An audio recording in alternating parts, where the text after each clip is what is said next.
Breaking news చూస్తున్నాము. బీహార్ ఎన్నికల్లో NDA అంచనాలను మించిపోయేలా అద్భుత విజయం సాధించడానికి ప్రధాన కారణం ప్రతిపక్షాల తీవ్ర దౌర్బల్యం, విభేదాలు అని తాజా విశ్లేషణలు చెబుతున్నాయి. మోడీ నాయకత్వానికి దేశవ్యాప్తంగా ఉన్న ప్రభావం, బీజేపీ ఎన్నికల యాంత్రాంగ శక్తిని, గ్రామ స్థాయిలో పనిచేసే దృఢమైన వ్యూహాలు, మరోవైపు రాహుల్ గాంధీ, తేజస్వి యాదవ్ భారీ జన సమావేశాలు నిర్వహించినప్పటికీ ఆ జనవాహిని ఓట్లుగా మారలేదు.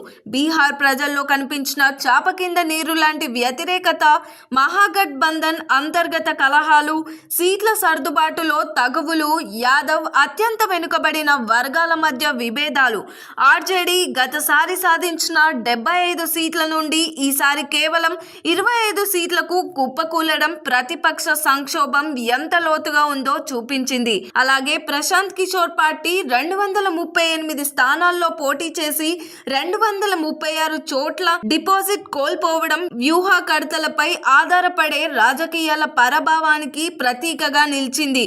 మరోవైపు బీజేపీ, ఎన్డీఏ మిత్రపక్షాలు ముందుగానే గొడవలను పరిష్కరించుకోవడం, అమిత్ షా బీహార్లో 20 రోజులు శిబిరం వేసి మేనేజ్మెంట్ చేయడం, ప్రధానమంత్రి మోడీ ఉధృత ప్రచారం, హిందూ ఓటర్ల సమీకరణ అంచనాలకు మించి ఎన్డీఏకు వచ్చిన భారీ మెజారిటీ ఎన్నికల వ్యవస్థపై ఉన్న ప్రతిపక్ష ఆరోపణలను మరుగున పడేసింది.